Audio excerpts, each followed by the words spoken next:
Hey guys, Dr. Frank here, founder of Addiction Mindset Recovery Coaching Programs, where we help people quit nicotine, THC, energy drinks, and a whole host of other addictions: pornography, gambling, social media addiction, gaming addiction, name it, we can probably help. In today's brief video, I want to cover a very important topic, and that's dealing with insomnia when quitting THC or marijuana products.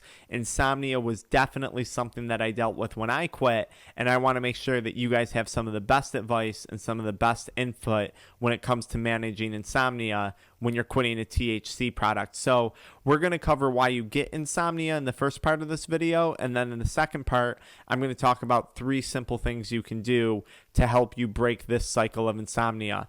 So without further ado, let's talk a little bit about why you get insomnia when you quit THC and why that's a problem. And this can also apply to nicotine, pornography addiction, maybe even gaming addiction too, if there's that dependency on those addictions for sleep. So when most people quit weed, one of their primary complaints is that they're awake. They can't fall asleep at night. They're tossing and turning. Their mind is racing a million miles per hour, and they're dealing with some pretty extreme symptoms of insomnia. Now, this is very, very normal, and there's a reason for this. When you smoke weed, the THC binds to your endocannabinoid receptors. These receptors regulate something called your endocannabinoid system. This is a system in your body that regulates sleep. It regulates appetite. It regulates mood. It regulates bone growth, reproductive function, a whole host of things.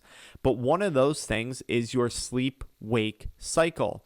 Now, if you've been smoking weed for a long time, you're probably aware that you don't dream very much. A lot of people who are chronic users of marijuana products, they don't dream at night. Now, for some, this might be a good thing if you're suffering from really bad PTSD or you're using it for medicinal purposes. But for others, not getting deep sleep, not getting REM sleep, might be a very damaging thing. And the literature's kind of out on that right now. The question is, well, how important is deep sleep? How important is REM sleep?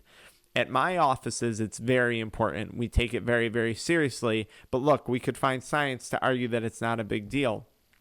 So why aren't you dreaming anymore? Why aren't you getting deep sleep when you smoke weed? Because weed has impacted your endocannabinoid system, which regulates your sleep-wake cycle. So that's been changed. That's been impacted. Now you're quitting. Now you're quitting weed, and all of a sudden you can't fall asleep. Your endocannabinoid system's all out of whack, and you're going through a withdrawal symptom from an addiction. Remember, insomnia from THC is a symptom of withdrawal from an addiction. Yes, you could have a dependency with that too, but insomnia is a common symptom of withdrawal. And it drives people crazy when they're quitting weed. I remember I was up for like 3 days when I first quit weed, like literally awake for 72 hours. And then on day 4, I collapsed. Now, we talked about why that happens. So the question becomes, why is that a problem when you're quitting THC? Well, it's during deep sleep, it's during REM sleep that your brain detoxes and that your brain compartmentalizes or organizes all of the thoughts and all of the things that happen to you during the day. So if you had a depressing experience, if you had an anxiety-provoking experience, if you had a traumatic experience, if you had a happy experience, if you had a sad experience, it's during the evening when you sleep when your brain processes and makes sense of all those different experiences. This is also a time when your brain heals and detoxes from both the thoughts that you've had during the day and any type of physical chemical that's impacted your brain during the day as well too.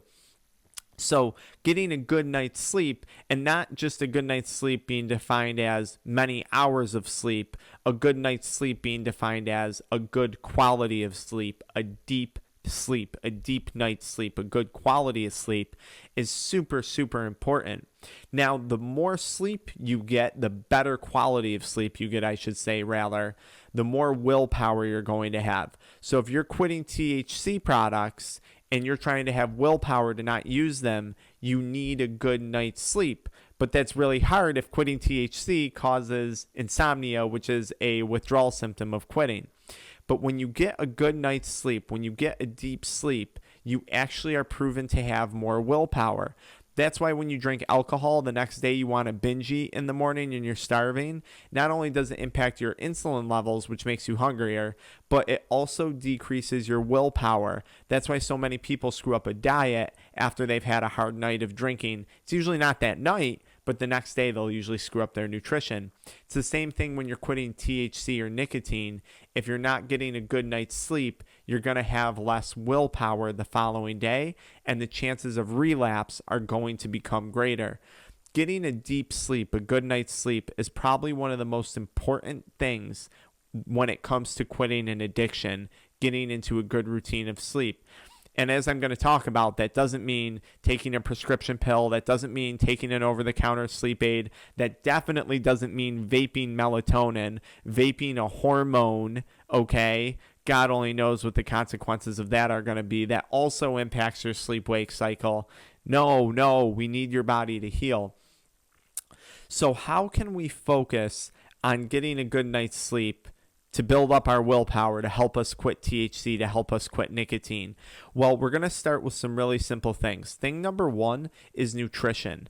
I want you to focus on looking at the foods that you're eating and the things that you're putting into your body.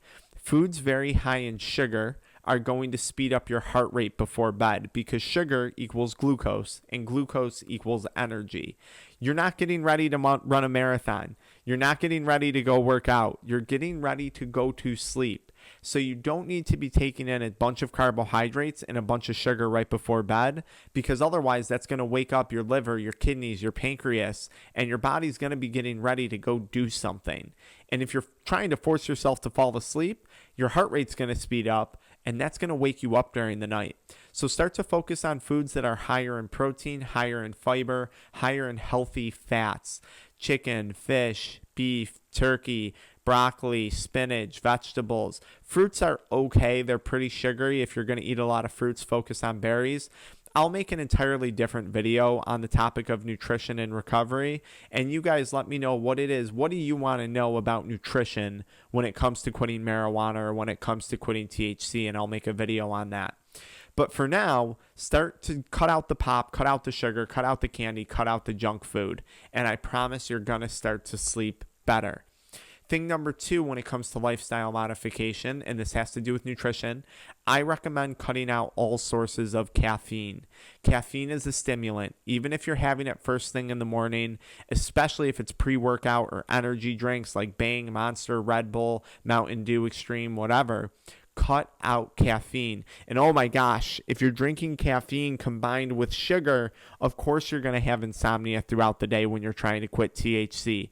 You're speeding your body up when in reality you should be letting your body slow down. So when I got sober from THC, no caffeine. I got rid of all sources of caffeine. It was something I was dependent on. It was something that wasn't helping me, so I wanted to get rid of it. So focus on healthy proteins, healthy fats, healthy fibers. Cut out all sources of caffeine. Tip number two, exercise. Start to focus on an exercise regimen.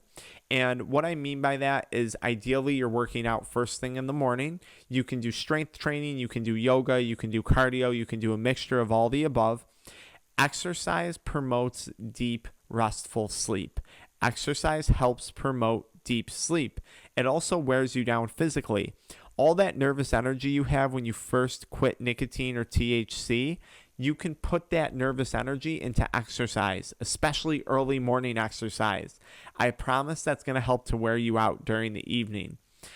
Thing number three, start to get on a regular sleep cycle. Try and go to bed and wake up within an hour time frame on weekdays and weekends. If you're sleeping until 1 on the weekends but waking up at 6 on the weekdays, staying up till 10 on the weekdays, and going to bed at 4 on the weekends, you're never going to give your body an opportunity to properly regulate your sleep-wake cycle. So please try and get on a healthy sleep regimen. By exercising and eating healthier foods, as I mentioned prior, that's going to make it a lot easier to get on a healthy sleep regimen. As a pro tip, you may need to avoid other things like gaming or pornography before bed. These things stimulate the brain to quite a large extent, and they prevent your brain from properly detoxing or compartmentalizing other things that happen throughout the day if this is what you're doing right before bed. Now, I'm like everyone. I'm guilty of looking at my phone a little bit, browsing TikTok, browsing YouTube, trying to learn something new. But I do limit that time before bed because I know that will mess up my sleep-wake cycle. So you might need some help with that as well. And keep in mind, I mentioned nicotine, I mentioned gaming, I mentioned pornography. If you're trying to quit THC, you might need to take a look at all the addictions that are impacting your sleep that you're trying to quit. And you might need to consider quitting each and every one of those addictions because they all might be negatively impacting your sleep. And if you're not sleeping properly, you're not going to have as much willpower, you're not going to feel rested the next day, and your chances of relapse are going to be significantly higher. So sleep is probably the most single important thing when it comes to quitting nicotine and THC, getting a good night's sleep. I hope this video helps. I'll make some more tips on it. I put a link below for a weighted blanket. I love weighted blankets. They help me sleep. I put an Amazon link below for that. So be sure to check that out. Of course, you can always I'll leave it at this. I'm going to say one last thing.